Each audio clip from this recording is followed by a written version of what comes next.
think I'm going to start now. Good morning, evening, afternoon, good day, Assalamu alaikum, whichever part of the evening day you are at.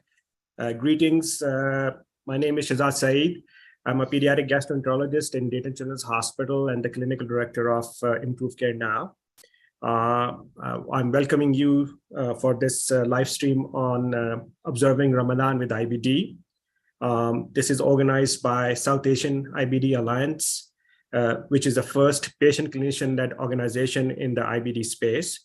SAI's mission is to create resources, research, and education for IBD patients and healthcare providers of South Asian descent to minimize disparities, dispel stigma, promote early diagnosis, and improve access to treatments.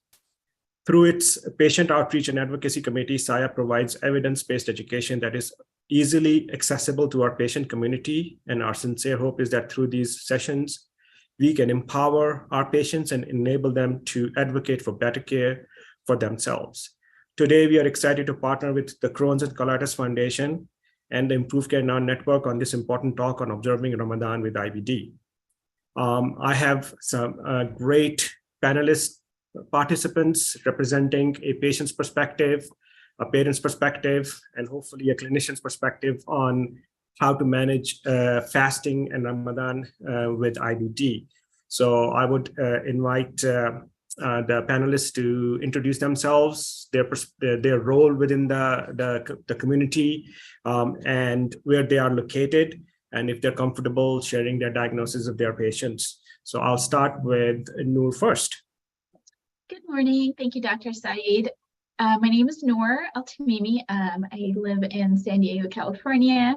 I'm originally from Iraq. I was actually born in Iraq, and then I came to the United States when I was 5. I was diagnosed with IBD, ulcerative colitis, in 2011. My sister and I were actually diagnosed around the same time. I was diagnosed with UC, and she was diagnosed with Crohn's. We're about 7 years apart, but it was very interesting for us to be both diagnosed and had symptoms along the same line, since no one in our family actually had IBD, or maybe they may not have known it, or getting diagnosed there or in Iraq was difficult with kind of how the scientific development was there in terms of patients actually getting care. I've been involved with patient advocacy since 2019. I actually got involved with Improve Care Now, and it kind of slowly developed from there. And I'm really, really happy to be in this kind of space and to be able to work with other patients and develop toolkits. And being part of this process has really been transformative for me as well, being able to reflect on my own experiences and how that can help me kind of address some of the disparities we see in some minorities who do have chronic illnesses, and how to address that stigma in the community as well. Thank you. I'm sure you have lots and lots of good things to share about how to navigate the space, being a patient, and how to manage this chronic condition, trying to be observant as well as tolerant, and as well as being very scientifically oriented as well. So I look forward to the discussion. Aisha, why don't you introduce yourself as well, please? Yeah, thank you, Dr. Saeed. It's an honor to be here and kind of share more about, being a patient with Crohn's disease. So my name's Aisha. I'm actually based in San Jose, California, and I'm originally from Pakistan. And similar to what Noor is saying, had a family history of people with so-called gut issues that were never really, diagnosed as anything in particular, but, sensitive stomachs and these things run in the family. And then I was, diagnosed with Crohn's disease about 15, 17 years ago. It took a while for the official diagnosis, but the symptoms were there. Part of my effort to be here now is to participate as a patient advocate and to help the South Asian community and the IBD disease and in general create more awareness. I feel like a lot of times the disease and the diagnosis is given at such a young age to a patient that it's still really hard to grapple with what it means to have an autoimmune disease, and it's lifelong and there's no cure yet, and there's a lot of research going on. So I think as part of the giving back to the community, I feel like sharing what works for us, what we have learned the hard way, what mistakes not to make. These are conversations we need to continue having to make it more normal, because sometimes, as a patient or as a student, just with a diagnosis, it's hard to find the community. So happy to be here. Thank you, Aisha. And as you're very much aware that gut issues are not tabletop talk in our communities. There's a huge stigma that goes along with this. So how to manage that stigma, overcome that stigma, and also to really advocate for this is important. So I look forward to the conversation. And we have Dr. Asma Shaukat joining us as a physician and clinician. Hello. Hello. We are doing the introduction, so I'm glad that you're able to join us. Please introduce yourself, where you are, what's your institution, and what's your background, and how come you've involved with the SIA group? Yes, absolutely. It's such a pleasure and an honor to be here. Hello, everyone. My name is Asma Shaukat. I'm a gastroenterologist, and I also do clinical research in colon cancer and inflammatory bowel disease. And I work at NYU in New York. And I have been working with SAIA for several years now, and totally understand and support the mission of patient education, advocacy, because as we all truly believe, empowering patients with knowledge and giving them tools to help manage their own disease is truly the best way forward, and we can improve outcomes that way. So I'm very excited about the conversation today. Thank you. So let me sort of talk about the format that we are going to follow for the audience that is listening in. We've got a sort of different situations and scenarios that we'll go through, getting perspectives from both the patient perspective and then a clinician and physician perspective from Dr. Shaukat. And then we'll sort of go through different types of these scenarios, get their perspectives. Our team is collating questions. So if the audience have questions, they can put in the questions in the chat box. And if we have time towards the end of it, we will get to that.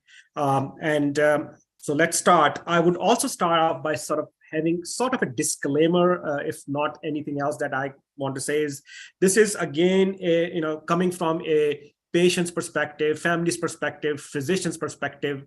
None of us are religious scholars. So please, if you have questions and more clarifications needed from a religious perspective, I would really recommend that you reach out to your local religious leaders and get their perspectives on it.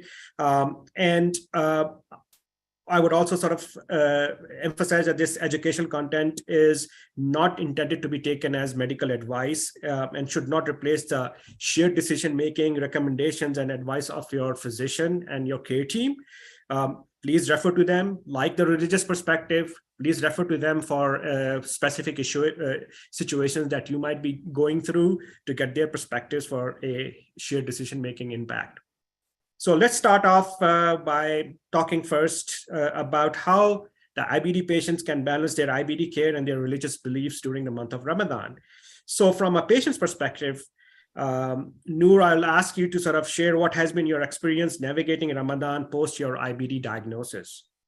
Yes, thank you, Dr. Saeed. I think that's a really important question. I really had to kind of think about, post-diagnosis, how would I be able to manage, the multiple medications that I was on, the diet that I had to tailor now to kind of fit my body's needs.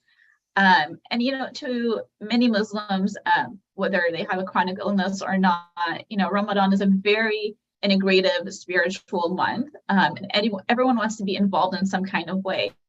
And fasting is a big part of it, and kind of struggling to kind of balance that emotional aspect of, maybe I can or cannot fast, and how can I manage that?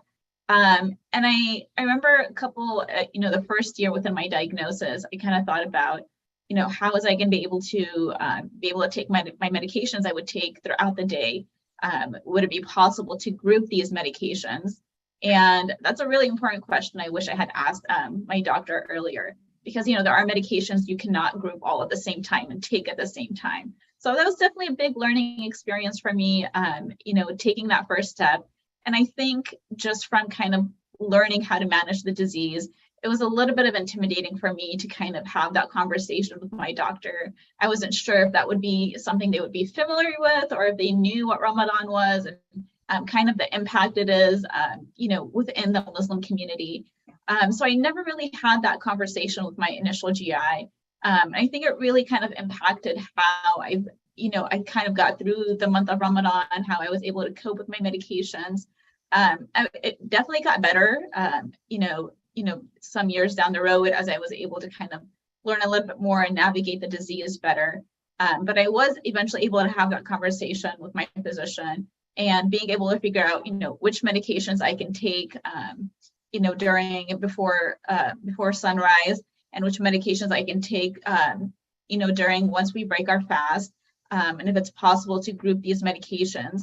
And in terms of diet, trying to figure out what would be the most beneficial for my body during the fasting hours. What would be sustaining, what would be, not cause any other issues or possible flare-ups, and how to, and then how to manage the different, so after breaking the fast, how to kind of portion the food appropriately so it's not kind of like a shock to my body.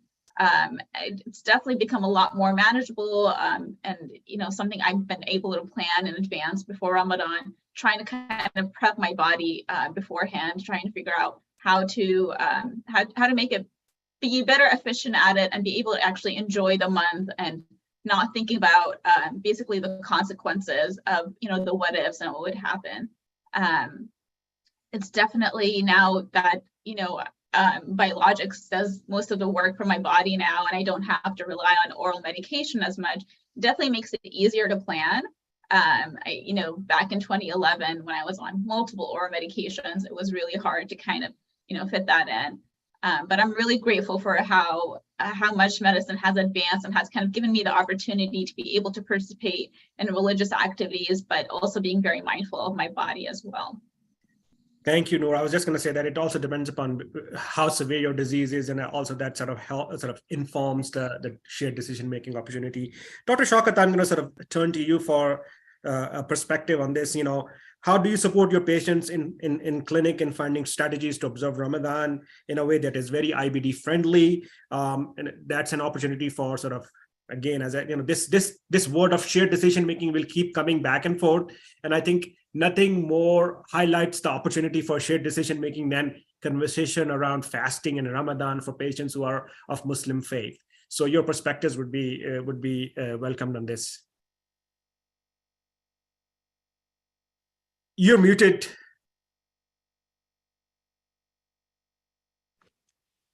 Yes, absolutely. Noor, thank you so much for sharing your experience, because I feel like you hit on all the right points that we also come across. So Shahzad, one of the common themes is patients are very often hesitant to ask. So one thing I want to do is empower the patients. And one message is, please talk to your physician. There's no taboo topics. And it doesn't matter,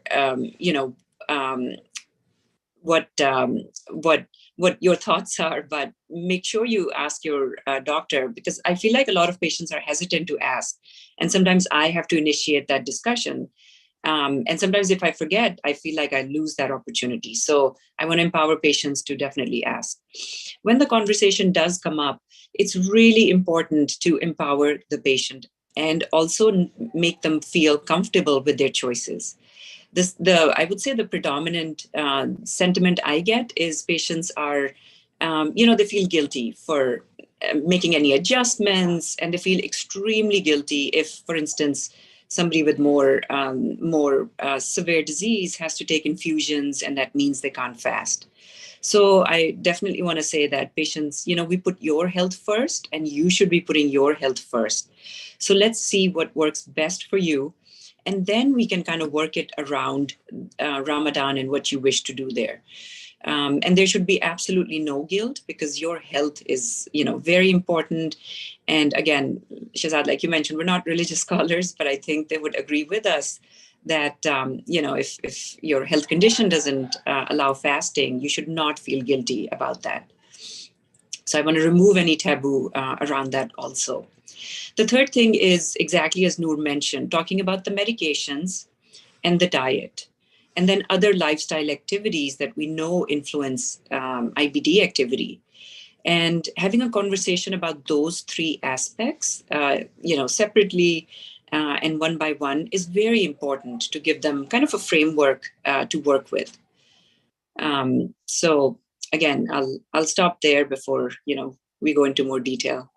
No, thank you. And I was going to come to you for the next question anyway, but I think this is also an opportunity to maybe schedule an appointment with your physician specifically focused on asking this question, which may not be related to your ongoing medical care, but this is an opportunity for a one-on-one conversation. We talk about lots of things during our clinical practice with our patients, medication, sexual activity, drugs, other things, high-risk behaviors and stuff. This is one of those topics that people may feel a little bit shy about starting, not feeling empowered, but really bringing this to the front and making them aware of what your perspectives are. So really is important to sort of make that effort up front. Asma, I'll sort of, as I said, keep talking to you and turning to you for the next perspective, which is a couple of questions about, can IBD patients fast? And if you do recommend that they fast, then is there a checklist of things that you go over with them? And when do you, if they can't fast, what are the conditions they can't fast during their disease? Yeah, so the overarching answer is that it truly depends on their disease. And as we know, inflammatory bowel disease, encompasses a lot of different subtypes, a lot of different phenotypes. And then even within a phenotype, we know there's, time periods when we might need to be, doing more intensive treatment or maintenance, or somebody's in remission. So I would say truly, and that's a great question to start with your provider, with your physician, is saying, can I fast? Am I at that point? And usually if somebody's in remission, is on, drugs that can actually be adjusted to work around the fasting schedule, diet changes aren't a big concern. And, sleep and other disruptions, if they aren't big triggers and we're not concerned that they might cause a flare-up, then your physician should say and support you in being able to fast. Again, the goal is to, keep you healthy, first and foremost, and second, allow you to do what you really want to do. Outside of those parameters, I usually, also work with our pharmacist and go over doses of medications, and also other medications that the patients might be taking in terms of interaction, whether they can be taken at the same time, and the medications that can be taken with food, then can they be spaced out at, seher and iftar. So that would be the first place I would start. Somebody that has a more, moderate to severe or active disease, where perhaps, they may be on subcutaneous injections or infusions. Again, it's harder to do those, move those very easily, particularly infusions. So those would be days that, maybe perhaps fasting isn't a great option. But even subcutaneous medications can be timed, to not coincide between the time that somebody's fasting. So we have a lot of great solutions. It's just a matter of kind of working with the patient to get there. Thank you. And there are some scholars who would say that, again, the disclaimer is that we are not religious scholars, but I've read that some scholars say that you can get your IV medications and or sub-Q medications during fasting too as well. So again, depending on how bad your disease is, how severe your disease is, sanctity of human life is the first important pillar. And if you're going to be able to be healthy, which is our goal, God will give you many, many more years to make up, many, many more years to fast and be spiritually well.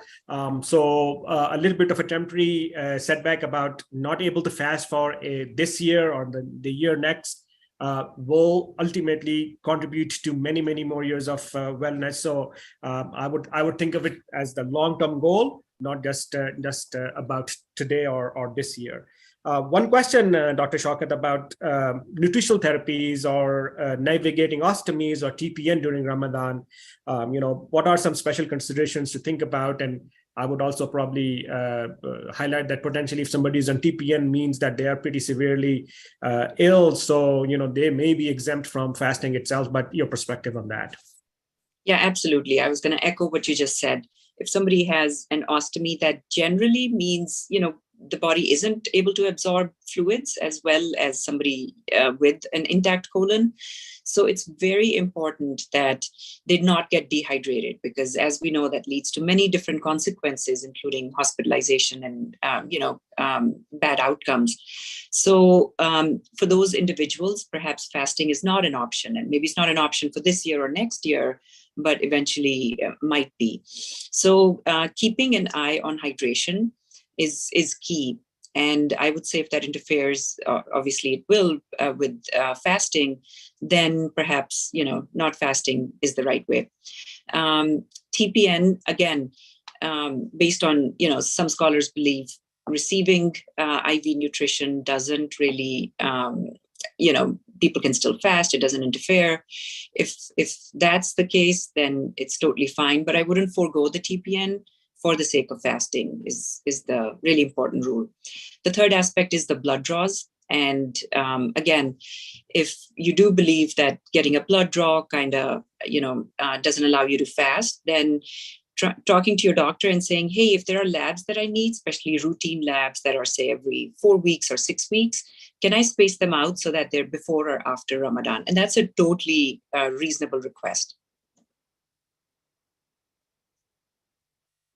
Thank you, Dr. Shaukat. That's a great point. And we do that for other things, right? When patients are traveling or something like that, we sort of make some adjustments in either medications or lab draws a week here or there.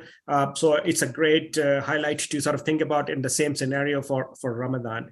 Aisha, I'm going to turn to you to get your perspectives about how you're managing fasting and stuff. What has been the emotional impact of managing IBD with fasting, and how do you adjust your daily routine to accommodate your IBD if you're fasting? Yeah, thank you, Doctor. It's a pretty full question, right? And I would say it's for every individual to answer on their, depending on where they are in the journey and what moment of time they're in, depending on like what Dr. Shaukat said, right? If it's in the middle of a flare-up, it'll be very different emotional response as opposed to when somebody's in a period of remission. But the complexity of the disease is that at any point in time, it's a little bit of with uncertainty.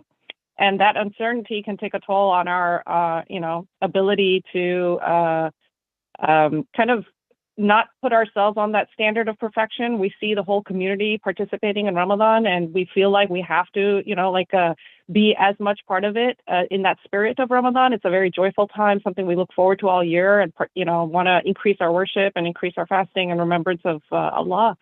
But at the same time, I think listening to our body, it kind of drops us to that level of, maybe I'm not able to this year, or maybe like have that conversation with ourselves first, foremost, right? And really listen to our body, because our bodies won't lie to us. So I think that's just one of those areas. Another thing I want to mention is at any given point in time, having an IBD disease or any autoimmune disease, I would think, does cause some, negativity and some decline in mental health, because it kind of pushes us to be resilient all the time, and in any phase of life, depending on what other things are going on, other stressors, work-related stuff, we feel like we're under this pressure to be performing at our best and be as productive as we need to be. And I think sometimes that conversation, like I said, for each individual, it's to their own. But kind of taking a pause, maybe embedding some rests in between, taking naps, things like that help. And just to focusing on a very healthy diet. I feel like in our culture, Ramadan also has the whole food aspect of it, which is, we go to these community iftars, we get invited for iftars, we invite people, and we feed others. But as part of that, some of our cultural foods, maybe taking a kind of inventory on that, or being prepared or making the right choices of what works. Being aware of, maybe something as might be okay as part of a cultural part of the diet, fried foods and whatnot may not be as the best thing to be breaking fast with, So these are little adjustments we can make ourselves. Those are something that are top of mind as Ramadan rolls around, I would say. Thank you, Aisha. That's a very good point. And again, we are, a part of us always gets focused on the food aspect of Ramadan. And Ramadan is much more than just a food piece, right?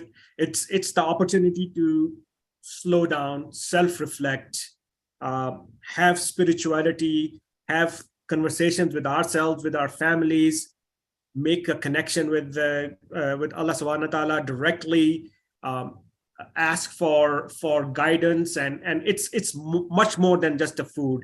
And of course, food is a unifying source for all of us. It's a cultural thing, but I think it is more than that. So I'm going to sort of ask Noor to see if what other aspects of Ramadan that you focus on other than the food part, about spirituality, charity giving, other things, and then I'm also going to sort of ask Dr. Shaukat to sort of weigh in on that. We have talked a lot about exemptions.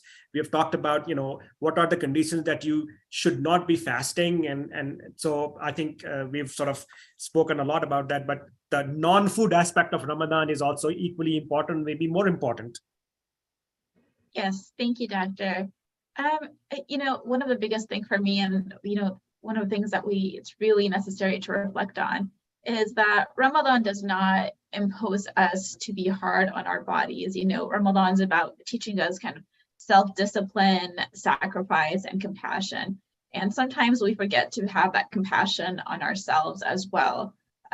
We kind of get so caught up in really wanting to be involved that, we want to do, put everything that we've got, and, pull our full 100%. And there's nothing wrong with that. And I think it's just one of our ways is connecting with other people. Like you mentioned, is food. And food is a very unifying aspect.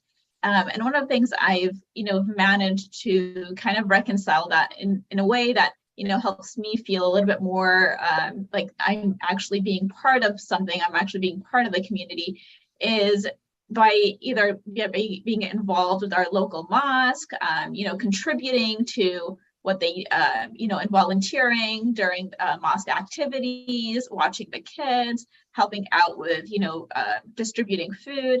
And I think all these little things actually, you are doing something. Yes, fasting is a very vital aspect of this month, but, if there are days where you can't, or a patient cannot be able to commit to it fully, there's other opportunities in this month one can take advantage of. And again, it's just like little things that we think doesn't have a full impact, but you're truly still being part of the community and being involved. Thank you. Very true. Aisha, your perspective on that? Yeah, absolutely. Like, this is where that community service and the volunteering comes into effect. And I feel like that's what I look forward to most in Ramadan. Personally, it's just making it very festive. I am a parent of 2 kids, and I want to make the Ramadan season a little bit more special for them as they're growing up here in America. And so this is where just coordinating more with the family to be actively participating, and also at some point checking in with myself and maybe delegating some things so that I'm not, kind of putting it on myself. I think half the times we put that pressure as a patient, I would say, we put that on ourselves, and we see like this perfection standard of every iftar meal, like, photo worthy, but in reality, it may not be true, right? Like, this is where we just have to make those trade-offs and do what is right for us on a day-to-day, yet keep that spirit alive through the whole month, which is apart from food, like you said. Agree 100%. It's not just about food; it's about everything else as humans, I would say. Asma, anything to add? Yeah, I really love, what both Noor and Aisha have said. And I truly echo the fact that, the month is about community, it's about self-compassion, and, it's a reflective time also. And some of the reflection we do is, how do we keep ourselves healthy, what's right for us? and what's right for our community. So participating in community activities, to me, I feel like that's one of the biggest aspects of the month. And yes, food is, one of the centerpieces, but there's a lot of other pieces. So getting together for worship, getting together for family time, bonding with people.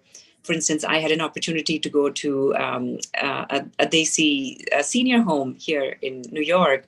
So spending time with elders and volunteering our time truly add to that feeling of contribution, spirituality, but it truly begins with us.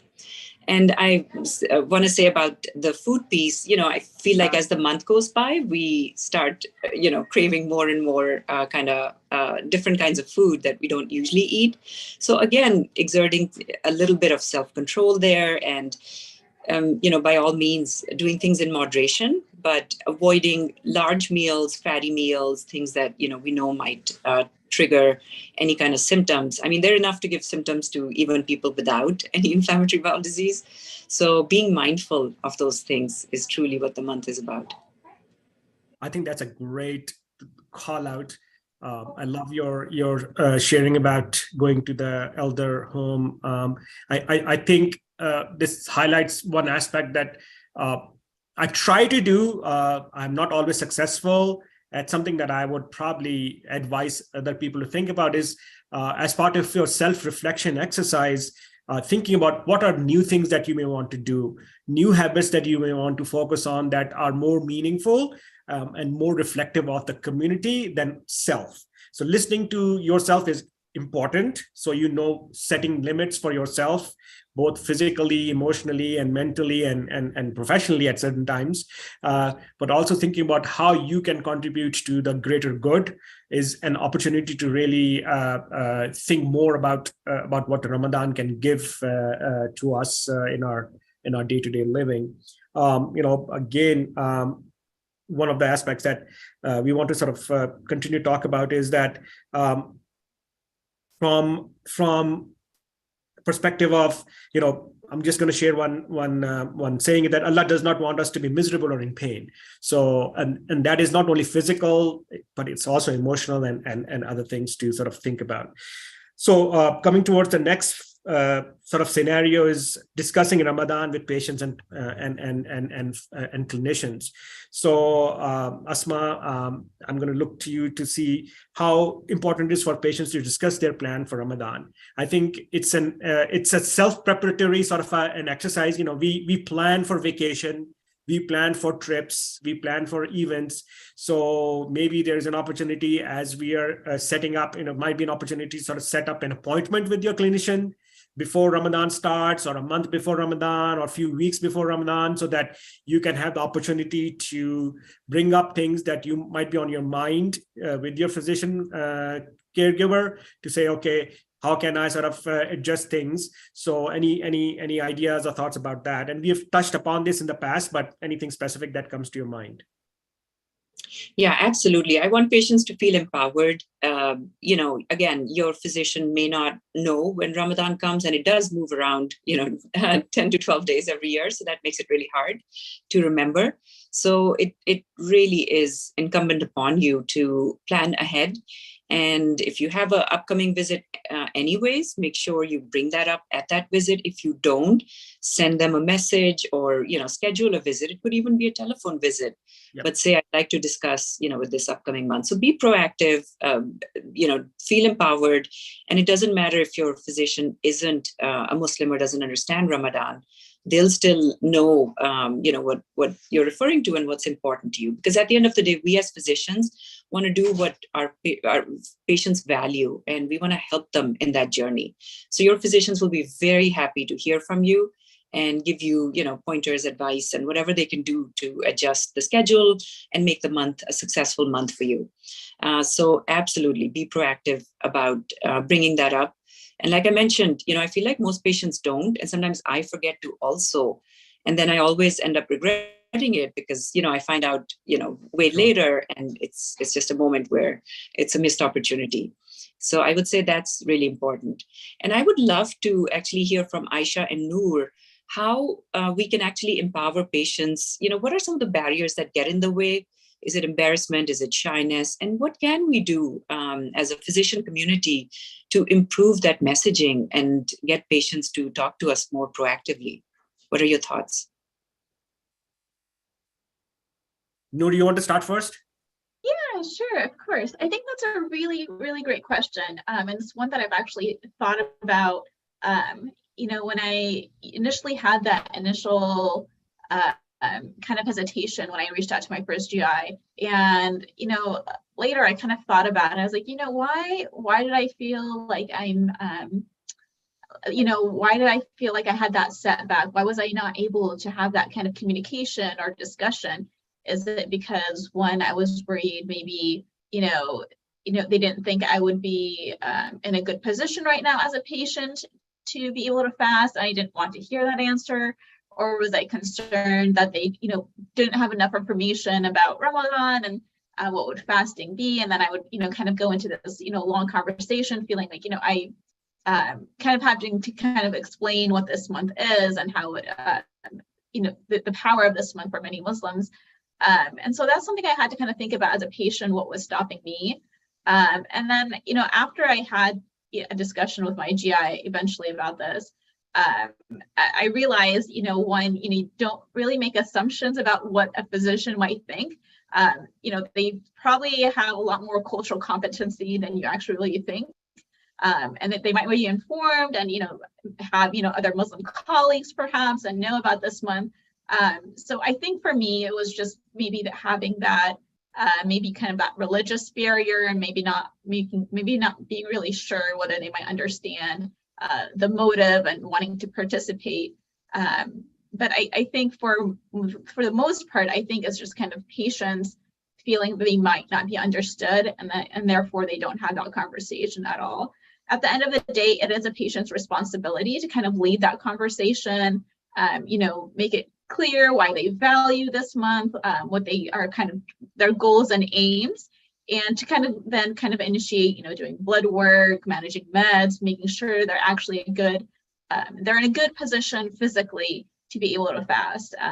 And so Dr. Asma, to answer your question, I think it's more of it is about kind of the patient having kind of that, kind of feeling that hesitancy because they're just not really sure kind of maybe emotionally to have that kind of discussion with a provider about something that's not necessarily, about their regular medication or, discussion about their disease in particular. Thank you, Noor. I think that's a great point. Aisha, your perspective?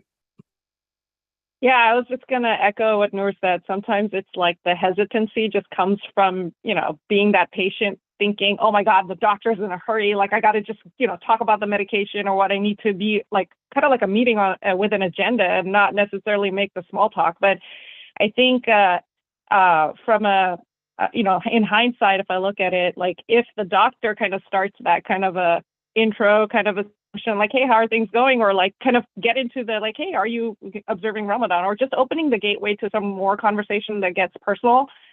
It would be a lot easier to share, I would say. And again, that's just building rapport over time with the GI and the physicians. But yeah, it's funny how we try to hide certain aspects of ourselves. And it just, now it's like, okay, even the fitness coach, like everybody I need to inform way in advance, like, hey, Ramadan's coming, a little bit adjustment here. I think more awareness is being created in general. And then conversations like these help as well. That's a really good point. So Shahzad, I think some of the burden is on us to actually disseminate this to our physician communities also, right? Because we need to enable that conversation or give patients that space to bring up things like this. And, the other thought I had was also goal setting. So once that discussion does happen, if not now, what are the plans for next year? And I feel like if there is a good relationship with the provider and we stay with the same provider, at least then there's reminders in the chart that going forward, we plan to do this next year. So I think then it will stick and make it easier to bring up. But yeah, I really value what you just said, Aisha, and that's, I think, incumbent upon us to open, make that space for patients to bring that up. I love this conversation. I think it's there are lots of opportunities here. If your provider is not aware of it, I think this is again an opportunity to educate them. So this is an aspect of a flipping of the equation to some degree, where you're actually have the opportunity to educate your care provider about something that is very near and dear to your heart as a patient. And as an observing Muslim. So I think that's an educational opportunity that you can do to a provider. I also love that goal setting conversation, Asma, that we always tell our patients to be prepared for the clinic visit, right? Have a list of questions that you're coming in, because in the excitement or the energy or the stress of an actual clinical encounter, oftentimes we might forget about what we actually wanted to talk about if we are not prepared and don't have a list of questions ready for us to flip out when we're having the conversation with our provider. And this is another opportunity like that to sort of add a pointer, a bullet point in your sort of discussion mode to sort of bring up about being ready for Ramadan, or educating your provider about Ramadan, that, hey, doc, Ramadan is in a couple of months, and these are things that I want to talk about. So what are the things? So either in a physical visit or through the patient portal, you can push them out and get some input from that perspective. So I really love that. I think any take home, we're coming towards the latter part of our panel discussion. Any last points I'll go around for people to sort of think about as a take home message. And then there are a couple of questions that have come up, so I'll address them after getting some last minute thoughts from you all. So I'll start with Noor. Any take home messages from your perspective? Yeah, absolutely.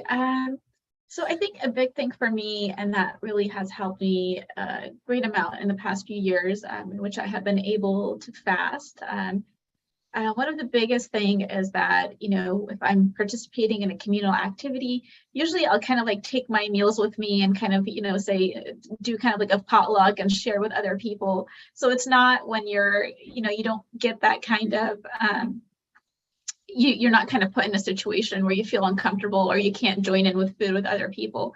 But another thing like that you mentioned, Doctor, that's really important is being able to have a goal setting. So now when I go and have an appointment with my provider, I actually have a list of things that I want to discuss with her. And actually just a few weeks ago, I actually got blood work done just to make sure everything is okay. My inflammatory markers are normal. And that way I know mentally that I can kind of prepare myself for Ramadan without worrying that where my body is at, whether I'm symptomatic or going towards a flare, that I know I'm kind of, I'm mentally and physically prepared.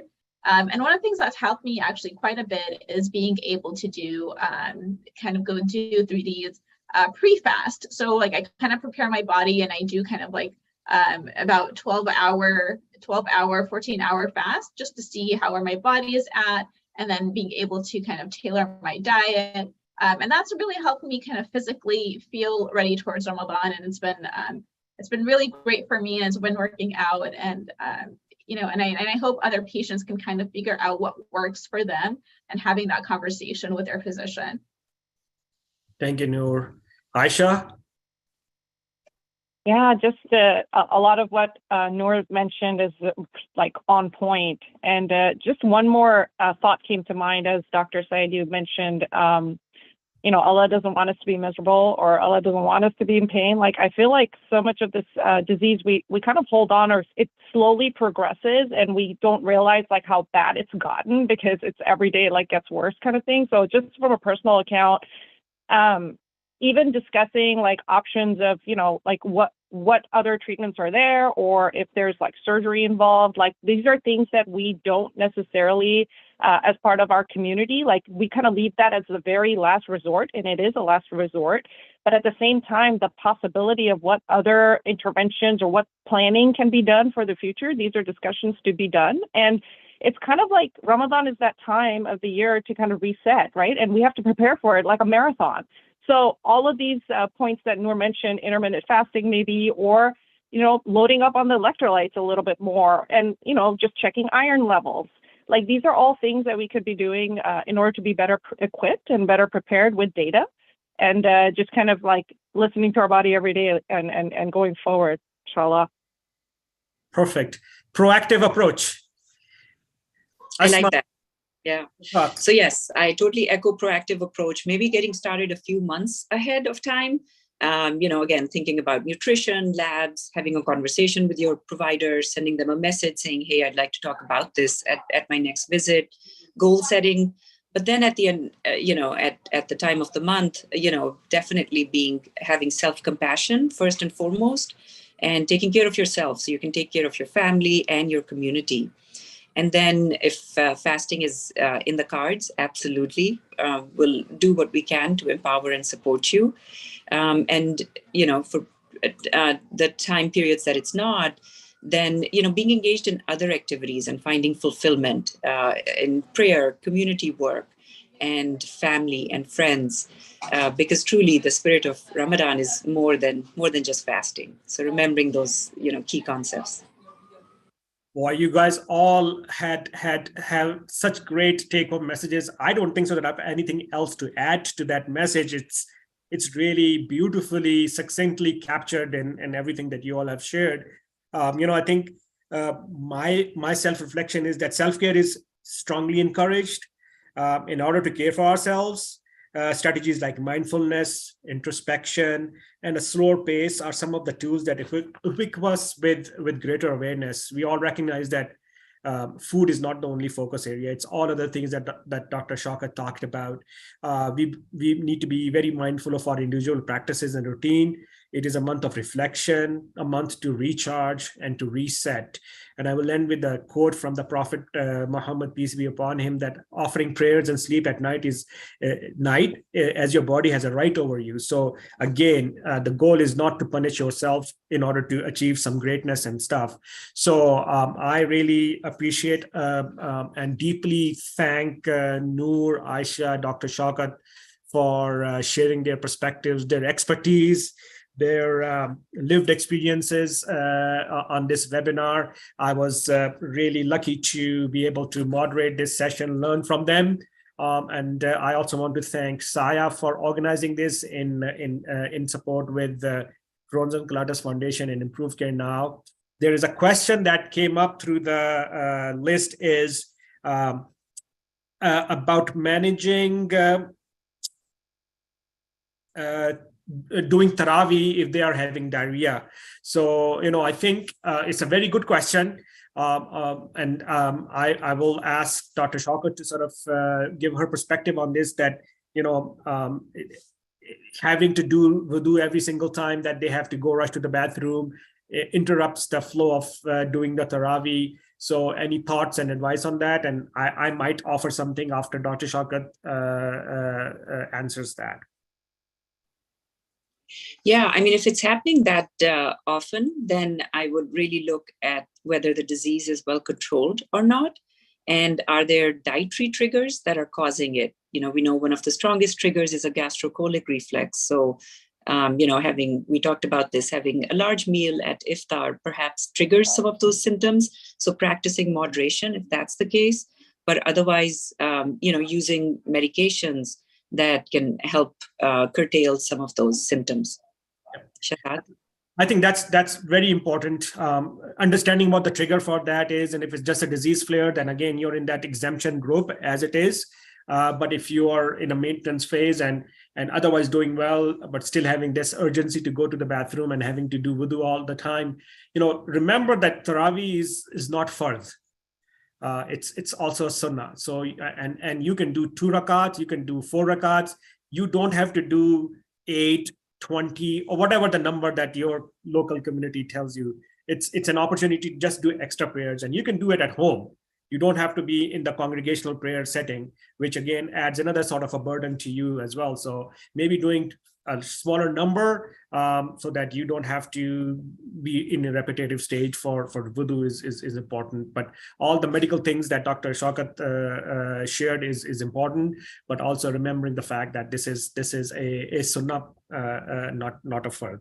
Another question came up about telling teachers about accommodation for Ramadan. So I'm actually gonna reach to Aisha to sort of see what her thoughts are and how does she manage that for her kids as well, and Noor potentially after that for your perspective. Yeah. Thank you, Dr. Say. That's a good question. Like, I think it's ownership on us to kind of proliferate this message and kind of share our festivities with Ramadan. It's a good opportunity to kind of reach out to the schools. I mean, especially with the elementary or middle schools, I think there's a lot of this part of the curriculum as well, right? So this is a lot of, I've seen opportunities to put displays up in the library, get all the Ramadan books. There's Curious George Ramadan books now. So there's a lot more opportunity to kind of convey the message as well as open up opportunities. And I think the ownership, I would say, is on us. And when you get into the college level and things like that, just working with the professors and kind of seeing like if there's any major assignments and things that are due, is there any way that you can get to it before or kind of submit some drafts earlier? There's a lot of, I guess, flexibility kind of accommodations. Again, it's case by case. Don't misuse it. That's my other like comment there, because we have to be careful. Like, this is where it's not that we have to suddenly be in rest mode all of Ramadan. We have to still continue with our daily routine as well as uplift our spirituality, right? So to me, it kind of goes hand in hand. But that's my thoughts. Noor, anything to add? Yeah, I think one of the things I actually was just thinking about that a few days ago. I'm like, I have all these things I've been planning to do and complete. And I was like, I know practically, I know with Ramadan coming up, it's really hard, when you're kind of staying up late and your kind of sleep is disrupted a little bit. And I was thinking about how am I going to do these things? How am I going to manage some of my workload? And then, I'm kind of making a schedule right now in advance, trying to be very reasonable and on some of the activities that I'm doing. And then that way it doesn't lead to burnout. And then, I'll be exhausted before even the month is over. So I'm really trying to be mindful of, what am I doing? How much am I committing to other extra activities, to some of the projects I'm working on, and just kind of really, slowing down a little bit and maybe trying to take on too much, but also setting reasonable deadlines for things that do need to be completed. The other thing I would add is that don't forget about the 504 plan. The 504 plan should be in place whether you're fasting or not fasting. It's exactly allowing some exemptions to be made in place so that even if your disease is acting up and stuff, you don't get penalized for it. I've had patients who did not put in place their 504 plans. They were on a scholarship and they lost their scholarship because they were not able to be proactive after the disease flared. So this is add a 504 plan to your checklist of annual school readiness process. They need to be updated on an annual basis. So no matter which part of your educational journey you're on, is it elementary school, middle school, high school, undergrad, grad school, make a 504 plan be part of your annual checklist. So that will also help you with these kind of situations. There's also another question that came up, which we actually didn't talk too much about because we were not thinking of it. That is that, of course, if you are not able to fast, you can always give fidya for that and feed a person for every day of fast that you're missing, a deserving person who's not able to afford a meal for themselves. So that, of course, is on the table. And you can do that during the month of Ramadan, after the month of Ramadan, at your sort of local charity or local community center. Each community center has actually access to families that they support. So this is another way to sort of provide that spiritual and emotional support to your community as well. Let me see if there are any other questions coming up. No, I think this is it. Again, thank you so much to the panelists. Thank you to Saya, Crohn's and Colitis Foundation, and ICN for enabling this conversation to happen. You all have a great Ramadan. May Allah be blessed with you and pleased with you all and with all the listeners, and allow us to make a positive impact on our communities that we live in and contribute in, and to the world at large. May Allah keep peace for everyone, and have us be ruled by wise rulers. Take care. Thank you, everyone. Happy Ramadan. Thank you, Dr. Saeed. Thank you, Dr. Asma. Thank you so much. Happy Ramadan. Thank you. Assalamu alaikum.